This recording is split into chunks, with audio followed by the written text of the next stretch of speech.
Hi YouTube, I'm Mechanic Aiman, and welcome back to one of my car videos. In this video, I'm going to be showing you how to change the oil in your car.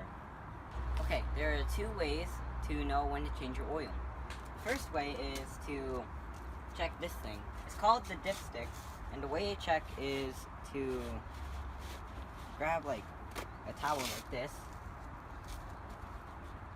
and then pull this thing out. It might be a bit hard. And then you're going to see the oil. If it's like really dark, then you know it's time to change it. The color that it should be is this color right here, like a light brownish yellow. And if it's like blackish, then you know, it's time to change it. The other option for newer cars is to go over here to this odometer here and press the select button until you reach the oil life gauge, and right there it says 40%. So the oil life here, it's at 40%, and 100% for us means 5,000 miles. So 40% would mean 2,000 miles, but since we're planning on traveling, and we're probably traveling about 3,000 miles, we're changing it right now. So you should probably change it when it's at 10 or 5. The third way is to record your odometer, and based on your preference, change the oil every 3, 5, or 7,000 miles. One thing I forgot to mention is that if you're working with the engine, you might want to keep clear of this hot stuff. Right, so let's get to the materials we need to use. We need oil. We need tools to open the oil plug. We need tools to open the oil filter. We need the oil filter. We need the jacks and the jack stands. You don't need this. I'm just sitting on it. Over here we have a Honda Civic 2010. Any Honda Civic from 2006 to 2011 the changing oil will be the same. But changing the oil on any car really is the same. It's just the location is different. Like the oil filter and oil plug might be in a different place. Like for the Honda Accord or my mom's Hyundai, they might be different locations.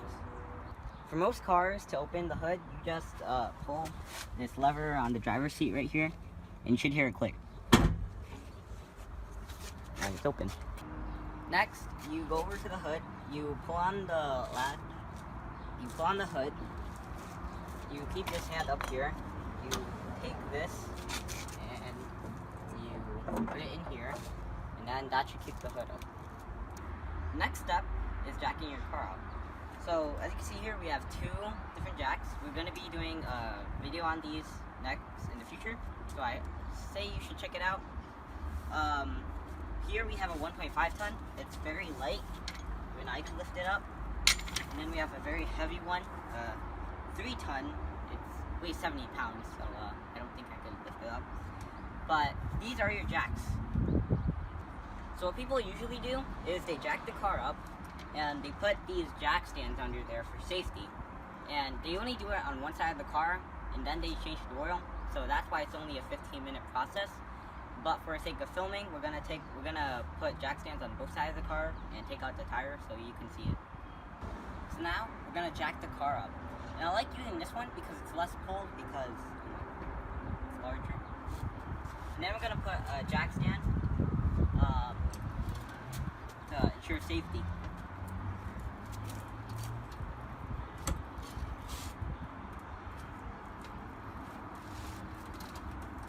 The car is already starting to get off the ground.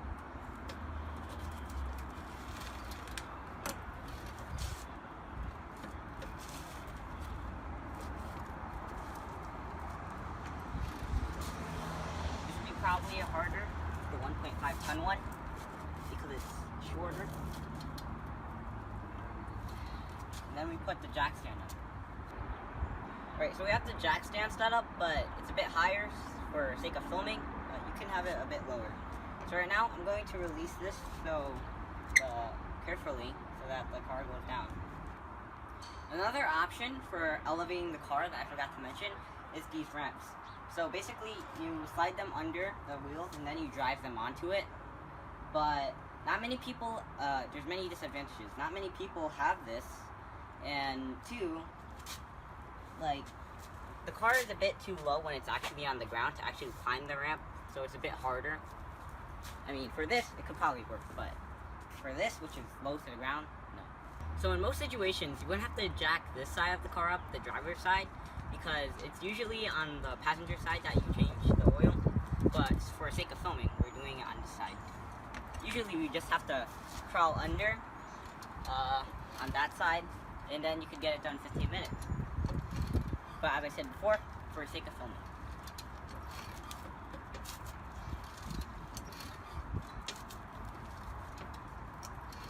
And just a bit more. And just a bit more. I think that's good. Yep. I could put the jack stand under.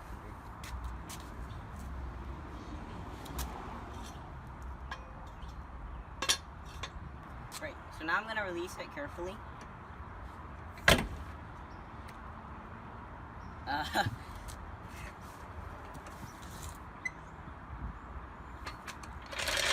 As a precaution, you might want to put bricks on the back wheel, on the front or the back, or both. Because you don't know which way the wheel's going to roll, especially if you're on a slope. So, you definitely want to use it if you're on slope. And my dad, because parents have to be protective, put a jack over here so that the car doesn't tilt over onto me, because the engine is heavy, so you don't want that to happen. That would be bad. Alright, let's get. As I said before, we don't have to remove the tires, but we're removing them so we can get a better view while we're changing the oil. And to do that, we're going to be using these. Now, usually, people would use tire irons, especially when they have flats on the road. But this is the modern age, so we're going to use these DCF899H brushless 3-speed impact driver, or this DCF887 cordless impact driver. These amazing tools from DeWalt are the latest and greatest. This one, the big one, is allegedly able to take the lug nuts off an 18-wheeler. Now that's something. And this array of tools, we're going to do a review on all of these tools in the future. So please, check that out in the future. So right now, I'm going to take off the lug nuts using both of these. For this one, I'm going to use the 3-speed, and for this one, I'm going to use the 2-speed. So basically what we do is we take this and we mount it on. And we put it on one of them, and then we start.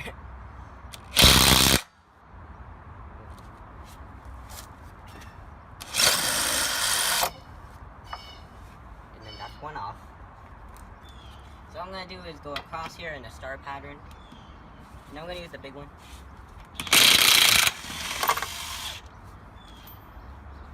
It's a really loud noise. So, better tell your neighbors if you're gonna do it.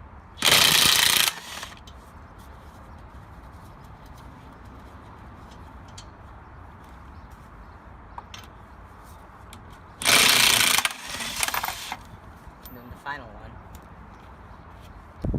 You know, personally, I like this one because it's big. That's pretty much it. But this is like the more silent option if you don't want to alert your neighbors. But it's the harder one. Oh my. Okay. Silly me. Okay. So you're supposed to only use tire irons when the car's on the ground, but this doesn't work because when you try to do it, it spins. So do that. And I have to alert my neighbors one last time.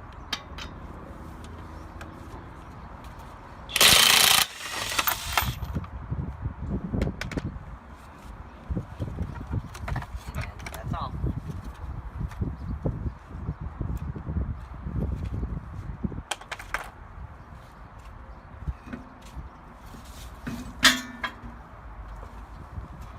Whoa, tires are heavy.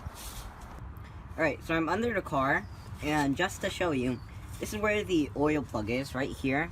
This, right here. And then this is where the oil filter is, that big black thing right there. Alright, so make sure you follow this carefully.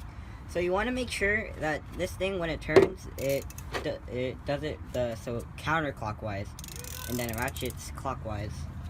You're going to want to loosen it just a little bit, and then you're going to do it by hand, so that it doesn't just spray out.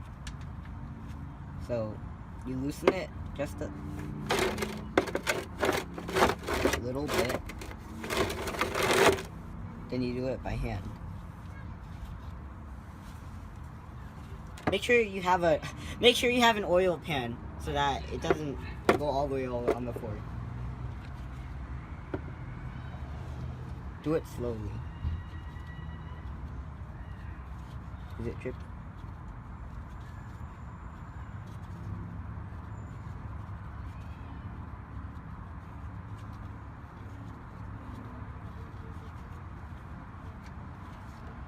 Yep, it's dripping now.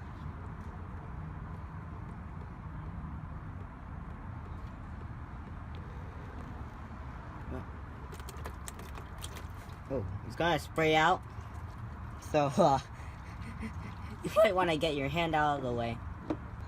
Alright, so you guys saw what happened, right? As soon as I took that bolt out, it shot out. So what you want to do is you have to really take hold of the bolt so that you don't lose it in the oil. So that you don't have to find it in this oil. Although I guess it would be easy because oil is very dense. But you want to make sure you have a very big pan, because it's going to drip this way, but it's going to shoot out this way. And you want like a giant container, like this wide, so that you don't lose any oil. Then, when you're done, you're going to take the bolt, when it's done dripping, you're going to put the bolt back in. Some of you might want to put new oil on it, just in case.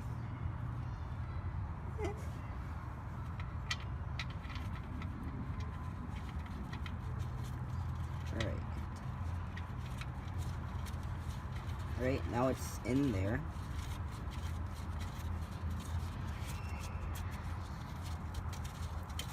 And then you tighten it.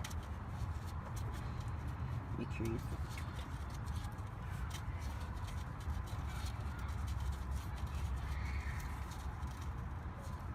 Alright, it feels tight to me. We're gonna leave the bolt here. We're gonna come back and tighten it later using a torque wrench. But we only put it here so that when I do this part, the oil doesn't drip on me. So right next, we have the oil filter. So next up, we're going to use this tool. You could use this, make sure it's counterclockwise. Or you can use this if you don't have this. But I'm going to use this. So basically what we're going to do is the same process for this one. We're going to loosen it a bit, and then we're going to unloosen it by hand, and then we're going to put the pan underneath. So I'm gonna push that out, make sure it's counterclockwise, and loosen it just a bit.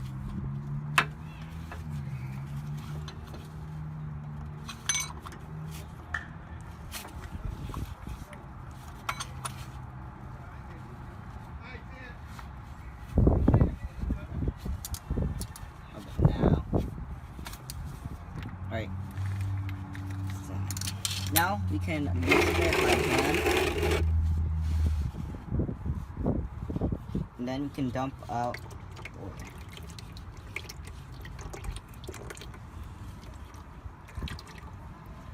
It's very messy.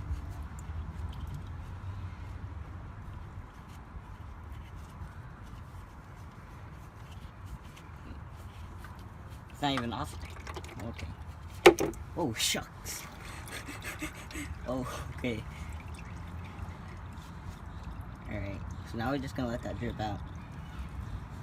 So what we're gonna do is gonna wait until the filter drains out, and then we're going to take this oil, we're going to put it into like an empty bottle or something, and then bring it to places that accept oil, like Walmart or Jiffy Lube or other places, so they can dispose of the oil properly and save the environment. Moving on, we're going to the filter. And this is it, the Mobile One, they just came out with this. It's the Mobile One Extended Performance. It protects for up to 1 year or 20,000 miles. That's pretty good. And then I'm going to use this Mobile One Extended Performance, which is guaranteed for 15,000 miles. And we're going to pour a bit into a cap, and then we're going to take the filter.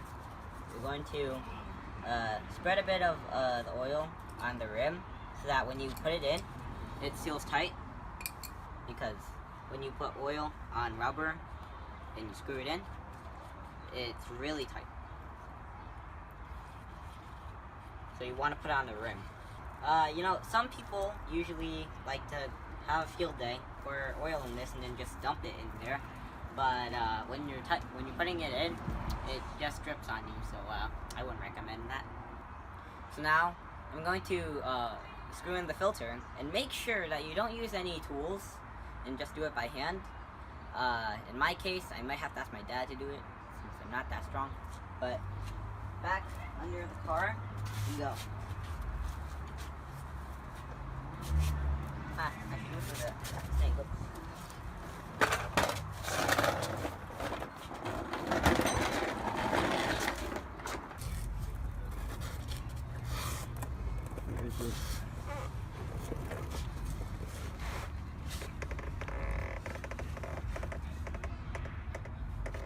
Alright, so now we're gonna tighten it.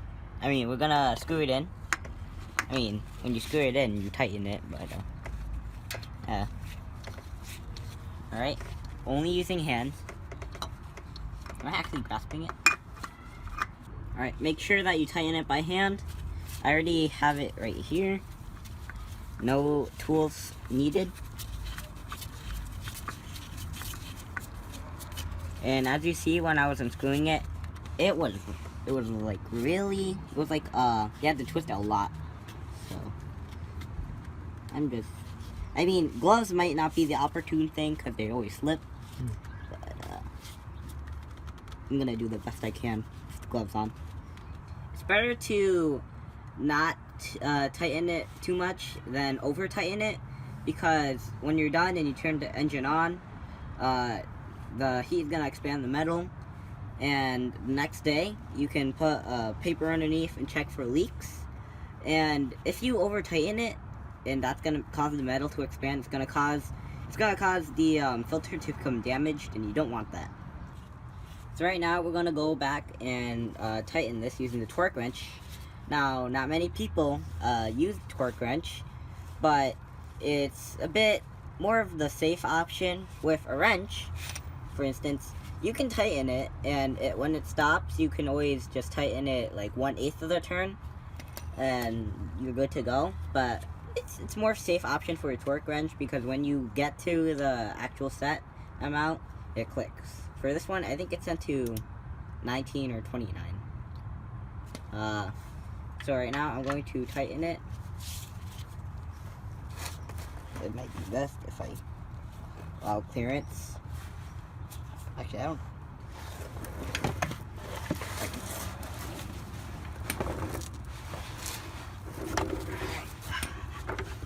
That's better. Alright. So we're going to tighten it right now. Alright, it clicked. That means you're good to go. Alright, to clarify, we set the torque wrench to 30. The actual set one is 29 for this Honda Civic. So we're going to do a review on the torque wrench later. So I suggest you check it out in my future videos. The Pittsburgh Click Type Torque Wrench. So after that step, you're going to lower the car so that you can put the oil in. And you want to lower the car so that you can check the level is, level.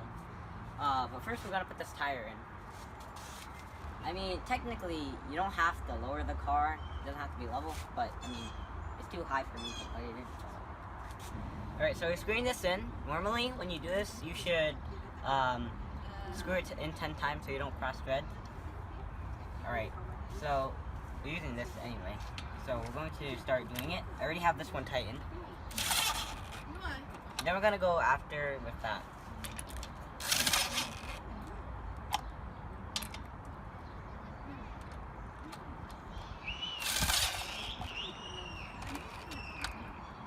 And finally, so the lug nuts are torqued at 80, so we're going to use a 75, then we're going to do it manually. So the reason why I'm showing this is because I want to show you this, which I'm going to be doing a review on in later videos. So I suggest you check that out. Yeah, a lot of tools I suggest you check out. Alright, oh, by the way, these are called torque bars. We're using a 75 torque bar right now. I'm gonna do it in a star pattern.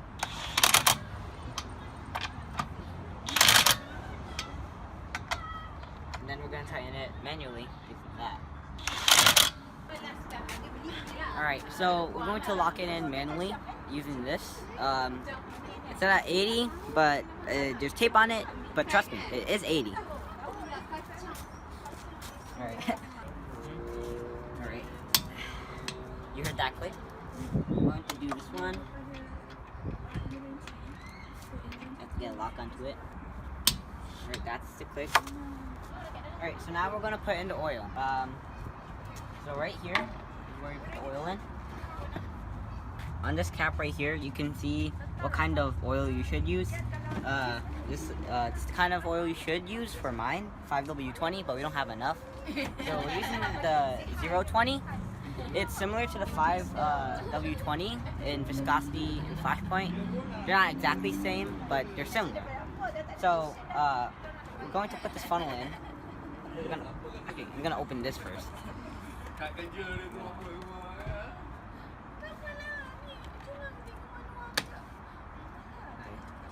And then we're going to open this. Put the funnel here. We're gonna fill it like probably halfway. I think it takes around 4 quarts or 3.5. But just to make sure, we're gonna keep looking in to see if it's around here. Oops. Don't want to do it too much.